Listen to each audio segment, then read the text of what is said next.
पिछली बार से भी ज़्यादा हो गया। हो गया हम लोग मिले लास्ट नेटफ्लिक्स वाली नेटफ्लिक्स।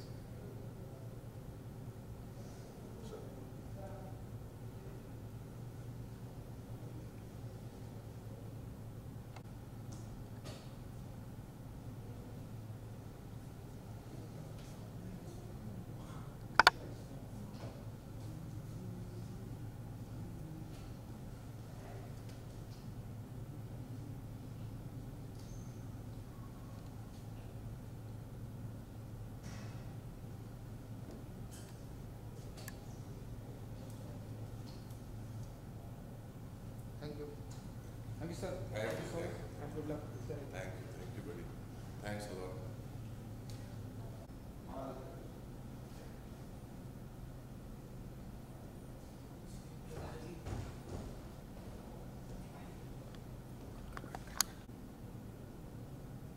क्यों? खाना तो खा लिया। तो मैं खाता चाय पी चाय पिए।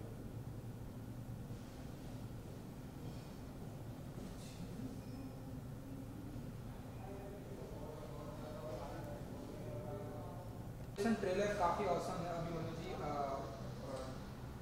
एक नया डॉन मिलने वाला है, मैंने सुना है इस फिल्म के जरिए। तो ज़रा बताइए कि वो डॉन आप होने वाले हैं कि क्या होने वाला है, ज़रा कुछ। अब ये कैसे बता दूं? ये बताऊंगा तो फिल्म कैसे आप देखेंगे, क्योंकि यही तो सस्पेंस है जी। एक रात की कहानी है, अचानक से डॉन मर रहा है, अब उसकी जगह पे कौन बैठेगा, यही स्टोरी है। कौन कितना दिमाग लगा रहा है, कौन कितना गंदा सोच रहा है, सब कुछ उस पर निर्भर करता है। किसकी किस्मत उसके साथ है, किसकी नहीं है। बहुत सारी चीज़ें हो रही हैं एक साथ। इस बार किस अंदाज में दिखाई देने वाले हैं आप? क्या इस बार मैं डॉन के अंदाज में दिखाई दे रहा हूँ। बम्बैया डॉन, माफिया, अंडरवर्ल्ड का एक उभरता सितारा, उस रोल में आप मुझे देखेंगे।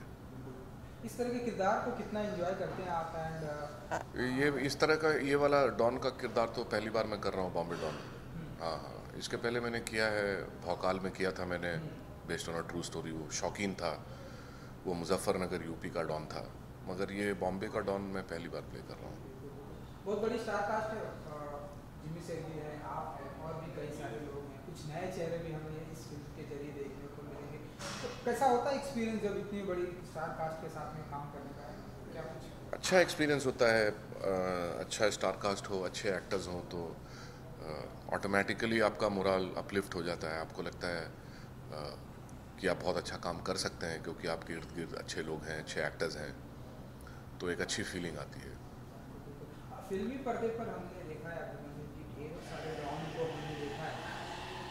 वो ऐसा कोई डॉन जिसे आप काफ़ी इंस्पायर्ड हुए हैं, काफ़ी आपको लगा है कि यार ये बंदा बड़ा कमाल का है? नहीं, मैं सच कहूँ तो मैं किसी डॉन से कभी इंस्पायर हुआ नहीं लाइफ में, बिकॉज मैं फिल्मी की बात कर रहा हूँ। हाँ हाँ, कोई real फिल्म, life- अब रियल लाइफ की बात तो छोड़ देते हैं। फिल्म में तो बहुत सारे डॉन्स अच्छे लगे हैं। अमिताभ बच्चन ने पहला जो डॉन बना था वो अभी तक दिमाग में छपा है। उनसे बेहतर तो किसी ने किया ही नहीं डॉन। और अजय देवगन ने कंपनी में जो रोल प्ले किया था वो भी बहुत ही बेहतरीन, बहुत कमाल का किरदार था उनका, और कमाल का उनका परफॉर्मेंस भी था। तो ऐसे दो चार डॉन के किरदार मुझे याद हैं। एंड जब जब अब आपको बताया जाता है कि सर एक डॉन का किरदार है वो करना है, तो क्या आपके दिमाग में आता है? क्या कुछ आप डायरेक्टर प्रोड्यूसर से बातें करते हैं कि इस डॉन को इतना पर्दे पर इतने बड़े लार्जर देन लाइफ बनाया जाए, या क्या बनाया जाए? क्योंकि अब एक ऐसा टाइम आ गया है कि ऑडियंस जो है डार्क किरदार को भी एप्रिसिएट कर रही है, चॉकलेटी बॉय को भी एप्रिसिएट कर रही है, फिल्म की स्क्रिप्ट को भी एप्रिसिएट कर रही है। अब तो सारी चीज़ों को ऑडियंस एप्रिसिएट कर रही है। नहीं, मैं तो ये कहना चाहूँगा कि जैसे ही मेरे पास कुछ आता है तो पहले तो आपको मैं ये बता दूं कि ये फिल्म बहुत ही रियलिस्टिक अप्रोच की फिल्म है। तो लार्जर देन लाइफ कुछ है ही नहीं है यहाँ पे, और हर किरदार ग्रे है। अ, हर किसी का एक सेल्फिश मोटो है। तो मैं कहूँगा कि ये काफ़ी रियलिस्टिक अप्रोच के साथ फिल्म थी, तो मैंने कोई रेफरेंस या कुछ ऐसा यूज़ नहीं किया है इस फिल्म के किरदार को प्ले करने के पहले मैंने जब पढ़ा, सब कुछ मुझे सीन में ही दिख रहा था, जिस तरह से सीन्स डिज़ाइन किए हुए थे, तो मुझे ज़रूरत नहीं पड़ी कि मैं कोई रेफरेंस को कंसल्ट करूं या कुछ देखूं या कुछ पढ़ूं। मेरे लिए काफ़ी था जो वहाँ पे हो रहा था, और एक रियल जोन में सब कुछ चल रहा था। तो ये फिल्म थोड़ी सी रियलिस्टिक अप्रोच के साथ बनी है। जब भी आपको बताया जाता है कि सर इस बार इस किरदार में आना है, तो कुछ वर्कशॉप करते हैं आप या फिर नहीं। आपका रोल तो आपका जब मैं पढ़ लेता हूँ मुझे समझ में आ जाता है कि क्या करना है। सीन्स जो लिखे होते हैं, जो किरदार जो डिस्क्राइब किया होता है, उतना ही काफ़ी हो जाता है मेरे लिए। और फिर डायरेक्टर अपना फीडबैक देते हैं कि वो क्या चाहते हैं मुझसे, तो ये 2-3 चीज़ें मिला के मेरे लिए काफ़ी हो जाता है। अब टाइम देख रहे हैं हम, अभिमन्यु जी, बहुत चेंज हो गया है, OTT का ज़माना आ गया है, बहुत सारी चीज़ें चेंजेस आ गई हैं, तो कैसे देखते हैं आप ये जो हम देख रहे हैं, बहुत ही दौर आ गया है। ये चेंजेस तो इनको कोई रोक नहीं सकता। चेंजेस जब होते हैं तो होते ही हैं। कोविड के टाइम पे लोगों को मौका मिला, घर बैठे बैठे लोगों ने पूरी दुनिया की मूवीज़ और वेब सीरीज़ देखना शुरू कर दिए, जिससे उनका टेस्ट डेवलप हो गया। तो अब वो अच्छी चीज़ें देखना चाहते हैं, थैंक गॉड। और उसके अलावा अच्छी चीज़ों को अप्रिशिएट कर पा रहे हैं। Content is the king now. Content अच्छा है तो लोग देखना पसंद कर रहे हैं, अच्छे एक्टर्स हैं तो लोग देखना पसंद कर रहे हैं। तो ये एक अच्छा दौर है। वेब सीरीज़ का दौर भी बहुत अच्छा है, बिकॉज सिनेमा में बहुत कम लोगों को बहुत कम किरदार होते हैं, हीरो हीरोइन और विलन के अलावा, जिनके पास मौका होता है अपना टैलेंट दिखाने का, बिकॉज उतना वक्त उनको उनके किरदार को दिया नहीं जाता। मगर यहाँ वेब सीरीज़ में वक्त का कोई तकाजा नहीं, वक्त की कोई कमी नहीं। 8 एपिसोड का 9 एपिसोड हो सकता है, अगर अच्छे परफॉर्मर्स हैं, अच्छे सीन्स हो रहे हैं, होल्ड कर रहे हैं, तो उस पर काम किया जा रहा है, जिससे छोटे से छोटे एक्टर को भी मौका मिल रहा है कि वो अपना टैलेंट दिखा सके, जो बहुत ही इनकरेजिंग बात है। तो ये सब मिला के मुझे ऐसा लगता है कि बहुत अच्छा दौर है ये। बिल्कुल। क्या हम ऐसा माने कि ये फिल्म भी मतलब चेस की तरह होगी, जैसे कभी भी? हाँ, चेस की तरह तो है ये, बिकॉज हर कोई अपनी चाल चल रहा है वहाँ पे। तो जो आपकी जो चाल होगी वो समझ में हमें स्टार्टिंग में ही आ जाएगी या फिर फिल्म के आखिरी में जब वो क्लाइमेक्स में? वो आप देखेंगे तो समझ में आएगा कि कैसे चल रहा है, क्या हो रहा है, कौन चाल चल रहा है, कौन चाल चलवा रहा है। वो बहुत सारी चीज़ें हैं वहाँ पे।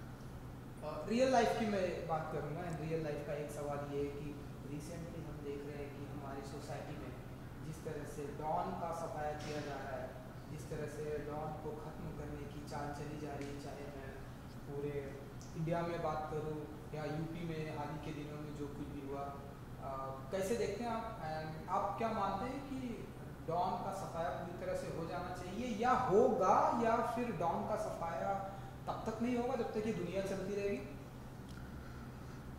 देखिए, डॉन का सफाया तो होना ही चाहिए, बिकॉज डॉन्स सोसाइटी में कुछ ऐड नहीं करते। वो सोसाइटी से लेते हैं पर सोसाइटी को कुछ प्रदान नहीं करते। इलीगल काम रहते हैं उनके, तो गवर्नमेंट उनको रहने नहीं देगी। फिर मुझे ये लगता है कि डॉन एक ऐसा तत्व है जो सदियों से चला आ रहा है, भले ही उसका नाम आज डॉन है, पहले कोई और काम करते थे। तो एक पैरेलल दुनिया क्रिएट करके चलते हैं क्रिमिनल्स, और उनकी दुनिया भी हमारी दुनिया के साथ पैरेलली चलती है। बहुत लेवल्स बड़े बड़े हो जाते हैं, कई बार लेवल इतने बड़े हो जाते हैं कि वो सरकार के साथ भी चलने लगते हैं। ये सिर्फ इंडिया की बात नहीं है, पूरी दुनिया की बात कह रहा हूँ। एक पैरेलल इकोनॉमी रन करता है ड्रग्स मनी। कुछ तो होते हैं जो पावर में भी होते हैं, वो जी, पावर में हैं, बिना पावर के भी हैं। तो ये हैंड इन ग्लव्स है। कई बार मिल के एक दूसरे का ये लोग साथ भी लेते हैं। तो ये बहुत ही कॉम्प्लिकेटेड सिस्टम है। मेरे हिसाब से इनका सफाया होना चाहिए, बिकॉज अब इनकी ज़रूरत है नहीं। मगर कब सफाया होगा, कैसे होगा?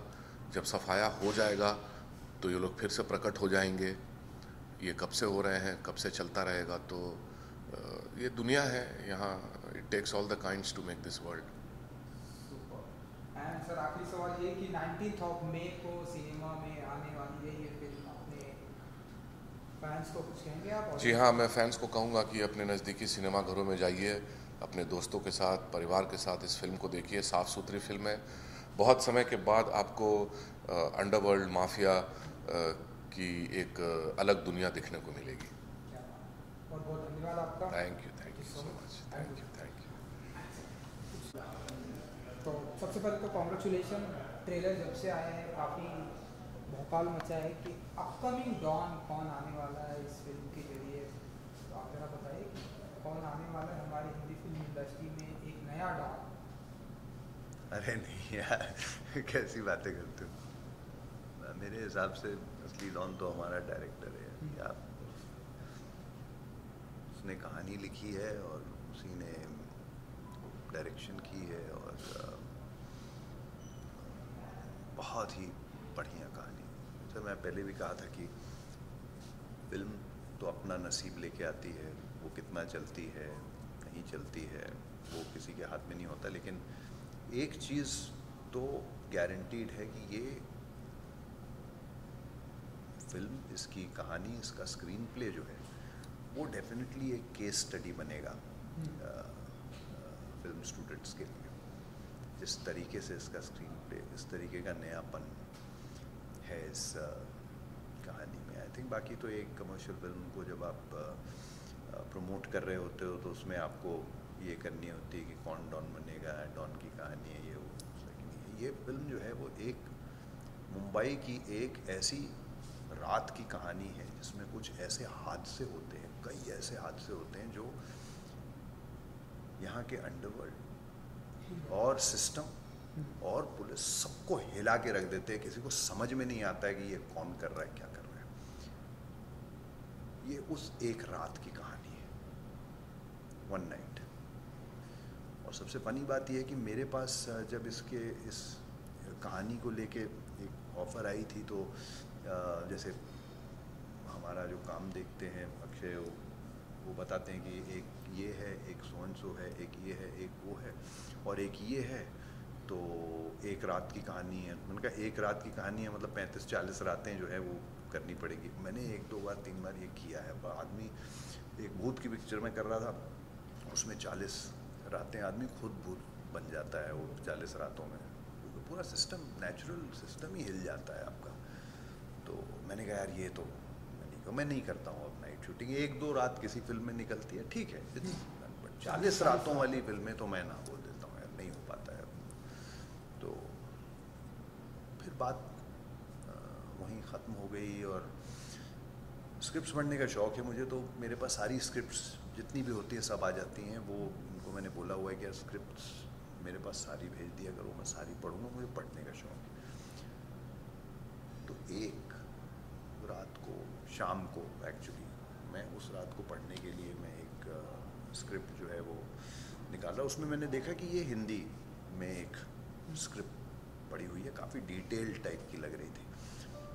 मैंने कहा आज इसको पढ़ते हैं, और पढ़ना शुरू किया। 1-1.5 पेज, सेकंड पेज के ऊपर मैं जुड़ गया था कहानी के साथ। और उसके बाद मैंने बीच में एक ब्रेक भी नहीं लिया, पूरी स्क्रिप्ट जो है एक बार में पढ़ी।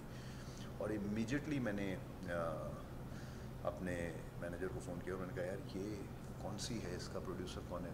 तो बोला ये तो कौन सी वाली की बात कर रहे हो आप? तो मैंने बोला ये इसका नाम ये है और ये हिंदी में है और बॉम्बे की शूट है ये। तो बोलता ये तो वो वाली लग रही है जो जिसको हमने ना बोल दी थी 35-40 रात वाली।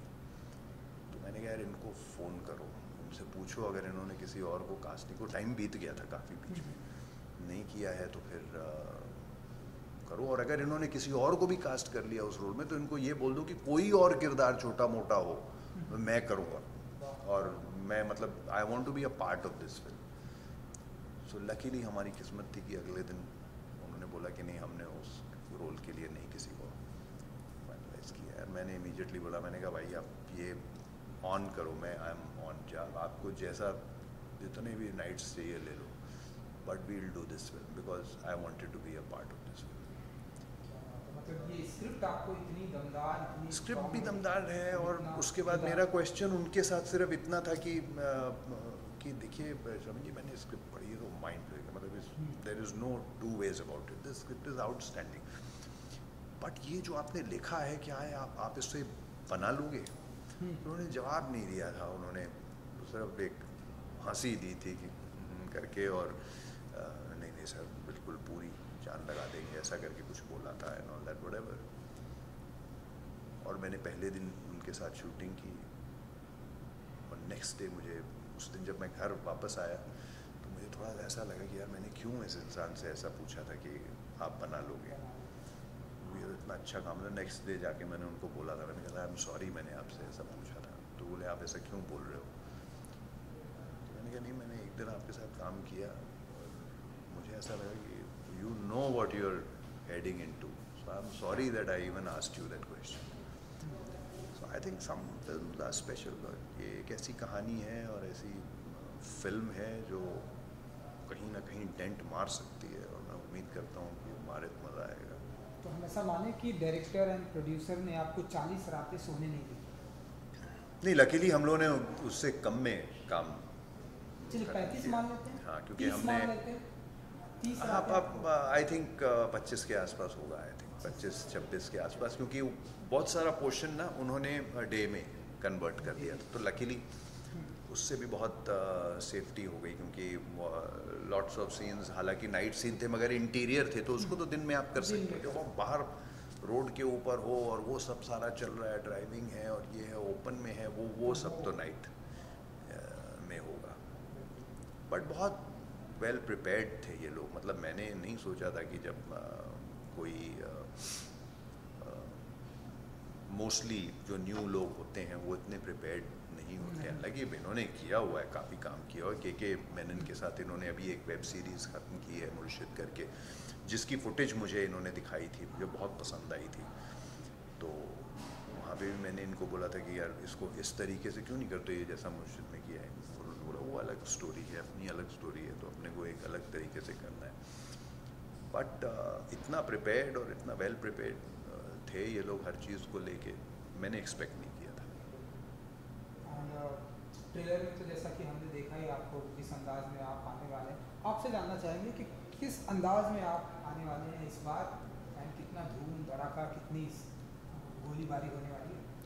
नहीं, देखिए है, आप किस अंदाज में दिखाई देंगे? सबसे ज़्यादा इस फिल्म में थ्रिल है, थ्रिल और सस्पेंस है। ड्रामा फुल वोल्टेज पे रहने वाला है और एक्शन है मगर बड़ा रियलिस्टिक टाइप का एक्शन है, बहुत ऐसा ओढ़ने आड़ने वाला नहीं है, मतलब बहुत रियलिस्टिक जैसा। क्योंकि इस फिल्म की खासियत ये है कि जब आप बैठ के इसमें देख रहे हो तो भले कोई एक बहुत बड़ा गैंगस्टर हो या कोई भी हो, आप रिलेट कर पा रहे हो कि हाँ यार ये तो ऐसे ही तो होते हैं सब, थोड़े ना कोई ऐसे मारता है तो सब उड़ते हैं। वो अलग होती हैं फिल्में, वो मसाला होता है, उसमें एक अलग आपका एंटरटेनमेंट, सीटी मार, वो सब चीज़ें अलग होती हैं। मगर सीटी ऐसी फिल्मों पे भी मारी जा सकती है यार, ऐसी फिल्मों पे भी डायलॉग्स पे और एक्शन पे और उस तरीके से करने पे भी सीटी पड़ सकती है। ओके जिमी जी, डॉन के किरदार में हमने पर्दे पर बहुत सारे लोगों को देखा है, आप बताइए आपका ऐसा कोई फेवरेट किरदार जो आपको, डॉन का फेवरेट किरदार जो आपको बहुत पसंद आया है, कौन है वो जिनसे आप बहुत इंस्पायर्ड होते हैं कि यार ये बंदा अच्छा डॉन के अंदाज में अच्छा नज़र आता है, अच्छा काम करता है? नहीं, डॉन एज डॉन जो है वो तो शुरुआत तो मिस्टर बच्चन ने की थी डॉन फिल्म में, और क्या यादगार फिल्म थी वो, उसके सीक्वेंसेस। और फिर उसके बाद फरहान और इन सब लोगों ने बनाई फिल्म शाहरुख खान के साथ, क्या एक अलग अंदाज दिया उन्होंने। और आई थिंक आप ये लोग मज़ेदार रहे हैं। बाकी रियलिस्टिक वाले जो देखने हैं आपको, वो आप हमारी फिल्म में देख सकते हैं। बिल्कुल बिल्कुल बिल्कुल देखेंगे। एंड रियलिस्टिक की अगर मैं बात करूँ तो अभी रिसेंटली हम देख रहे हैं कि बहुत बहुत सारे डॉन का सफाया भी किया जा रहा है, चाहे मैं इंडिया की बात करूँ, यूपी की बात करूँ। सो जो टाइम चल रहा है कि रियलिस्टिक डॉन को हटाने की या ख़त्म करने की पूरी तरह से कोशिश की जा रही है, तो आप मानते हैं कि ये पूरी तरह से हो पाएगा या फिर वो आते रहेंगे, ऐसा ये सिस्टम चलते रहेगा? एंड सिस्टम है तो ऐसे चलता रहेगा। हम अनरियलिस्टिक हैं भाई, हमारा सफाया मत करना। 19 को आ रही है, बट ये हर जगह पे हुआ है। अगर आप अमेरिका में भी देखेंगे, न्यूयॉर्क में और इन सब जगहों में, जहाँ पर सब कुछ जब चीज़ें एक पीक पे पहुँच जाती हैं, उसके बाद फिर सफाई होनी शुरू होती है। हम लोग ये रियलाइज़ नहीं करते हैं कि जब जड़ से चीज़ ऊपर आ रही हो उसी टाइम पे सफाई कर दो तो उस लेवल पे पहुंचने की ज़रूरत नहीं पड़ेगी। बट ये एक नेचुरल सी चीज़ रही है। अगर आप वर्ल्ड वाइड भी देखेंगे, ये सब चीज़ें जो हैं ये एक पीक पे पहुंचती हैं, उसके बाद फिर उनकी सफाई होती है, तो अभी हो रही है। चलिए, ट्रेलर को काफ़ी एप्रिसिएशन मिल रहा है एंड मिलियंस ऑफ व्यू भी आ चुके हैं और भी धीरे धीरे बढ़ रहा है। तो 19 मई को ये फिल्म आने वाली है। सिनेमा में कुछ कहेंगे ऑडियंस को जिन्होंने ट्रेलर को लेकर इतना प्यार दिया है, तो फिल्म 19 देखिए, नॉर्मली ऐसा होता है कि ट्रेलर को लोग देखते हैं और वो बहुत अच्छा ट्रेलर है यार, मज़ा आ गया है, ऑल दैट व्हाटएवर, लेकिन उनकी एक्साइटमेंट ट्रेलर को देख के बहुत अच्छी लग रही होती है, मगर वो इतने कन्विंस नहीं होते कि वो हॉल में जाके फिल्म को देखेंगे। तो मुझे जो अच्छी चीज़ इस ट्रेलर को लेके लगी है वो ये है कि यार ट्रेलर बहुत अच्छा है, इसको हॉल में देखना चाहिए फिल्म को जाके, क्योंकि उनको कोई ऐसी चीज़ फिल्म के अंदर, उसके ट्रेलर के अंदर दिख रही है जो उनको कन्विंस कर रही है कि हम तो थिएटर में जाके देखें तो मज़ा आएगा। तो मुझे लगता है कि अगर वैसा कुछ हो तो सबके लिए अच्छा होता है, टीम के लिए भी अच्छा होगा, प्रोड्यूसर्स के लिए भी अच्छा होगा, डायरेक्टर के लिए भी अच्छा होगा। मगर ये डेफिनेटली ऐसी फिल्म है जिसका स्क्रीन प्ले जो है, मैंने जैसा आपको पहले भी कहा था कि ये केस स्टडी बनेगा फिल्म स्टूडेंट्स के लिए, और 100% बनेगा, क्योंकि मैं एक बहुत थ्रिलर वाला आदमी हूँ। मुझे थ्रिलर पढ़ना, थ्रिलर देखना, ये सब चीज़ों का बहुत शौक़ है। और अगर मैं किसी के साथ बैठूँ तो मैं उसके साथ आराम से एक बाउंस बोर्ड की तरह एक स्क्रिप्ट के ऊपर थ्रिलर के अंदर बहुत अच्छे से काम कर सकता हूँ। और मेरे जैसे इंसान को फ्लॉज नहीं दिखे स्क्रीन प्ले में, तो मैं ये दावे के साथ कह सकता हूँ कि इसका स्क्रीन प्ले जो है ये डेफिनेटली जो है केस स्टडी बनेगा। लेकिन मेन मुद्दे पे आते हैं कि भाई 19 तारीख को फिल्म आ रही है और एक ऐसी मेरी फिल्म है जिसमें मुझे लगता है कि बहुत दम है बड़े पर्दे पे कुछ कमाल दिखाने का, तो प्लीज़ सपोर्ट कीजिएगा। चलिए, जाते जाते हम ऐसा माने कि 19 मई को 19 मई को ये जो चेस होने वाला है उसका जो हुकुम का इक्का होगा वो आप निकलेंगे? आप निकलें तो मज़ा आएगा, बहुत मज़ा आएगा। फिल्म निकल गई तो हम ज़रूर निकलेंगे, ये तो वादा है। बिल्कुल। Thank you so much. Thank you.